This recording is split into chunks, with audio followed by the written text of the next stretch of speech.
Hi everybody, welcome back to my channel. If you're new here, my name is Jennifer. I call myself the Frosted Maple here on YouTube, and this is just me vlogging. So if you feel like sticking around, please do.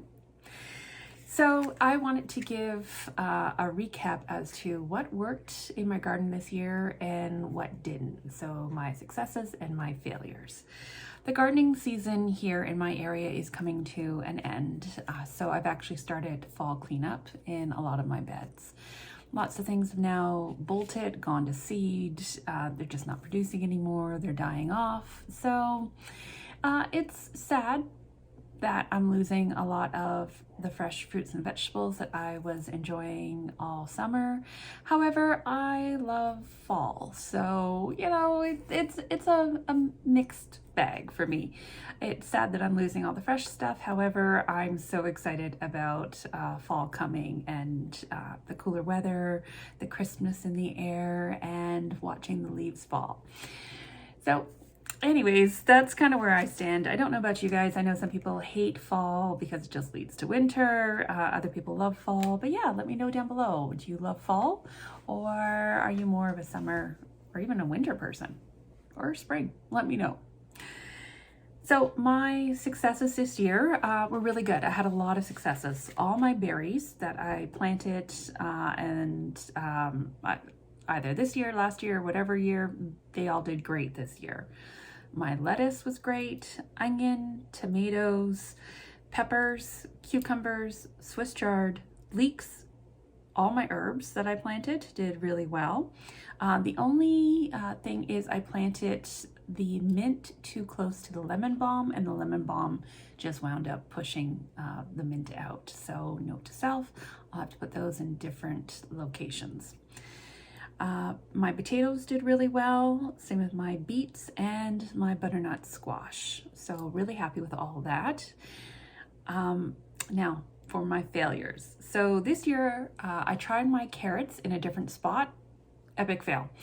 What wound up happening is the carrots had these big beautiful tops on them, but when I took them out of the ground, they were just little tiny things like that. I'm like, what is this? So that trial error thing did not work. That new spot sucks. I'm not going to put them there next year. I have a new place or a new idea where I'm going to put them. My cabbages failed. Cauliflower fail. Broccoli fail. My peas were disappointing. I did get some peas, but only like 6 or 7 pea pods. That was it. So I put it in the fail category. I'm not too sure. I tried them in a couple different spots. One spot they appear to grow well in, but the rabbit ate them.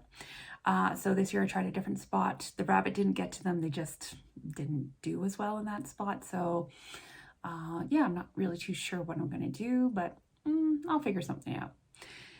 And my celery. This year was my first year attempting celery, and it didn't do well. The stalks only got to about that long, and it was very bushy. So I don't know what I did wrong, what I could have done differently, but yeah, celery was a fail. I did wind up taking those little stalks of celery and all its bushy leaves and chopping it all up, freezing it. That way I can stick it in soup, stews, that sort of thing later. So it wasn't a complete waste, but definitely did not look like anything you get from the store.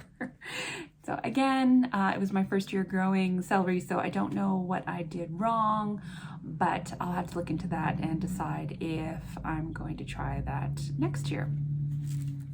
So those were my successes and my failures. I finally finished canning and blanching all the beet stuff. So let me show you here. All right, so I laid out everything as best I could.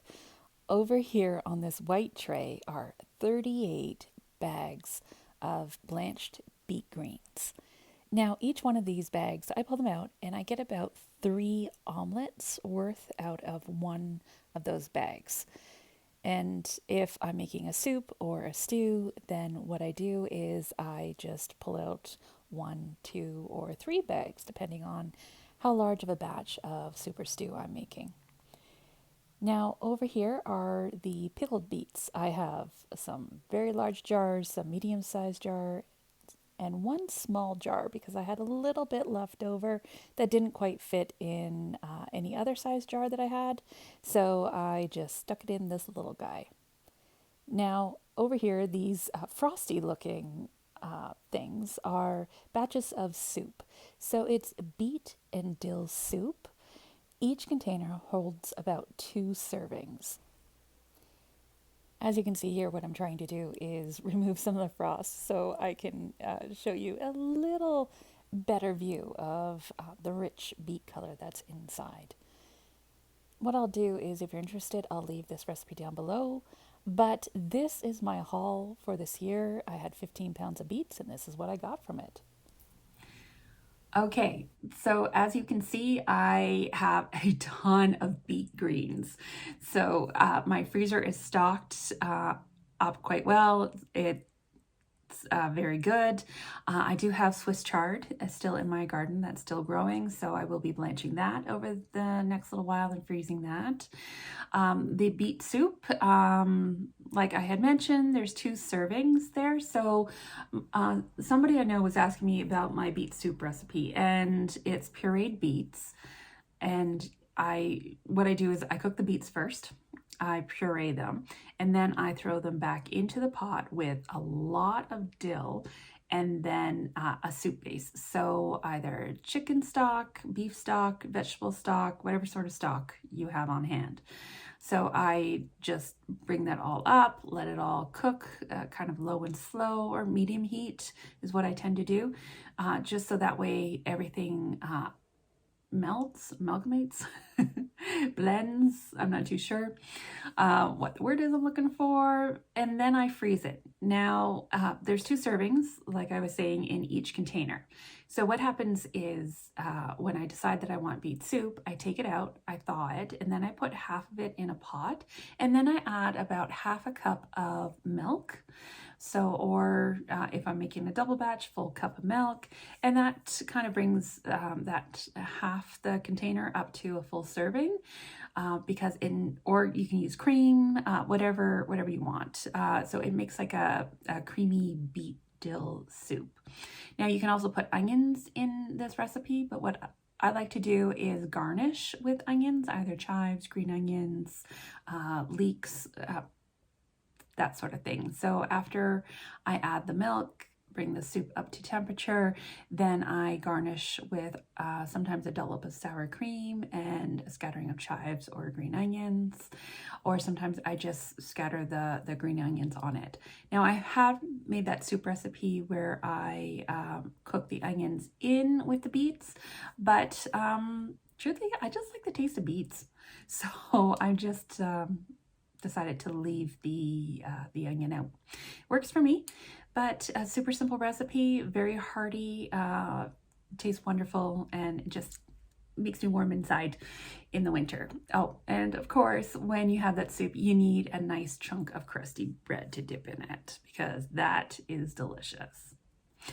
All right, so that is it for me this go round. I hope you all are having a wonderful day. If not, well, I hope it turns around for you and it turns out to be fantastic. All right, everybody. Until next week, take care, and I'll talk to you later. Bye.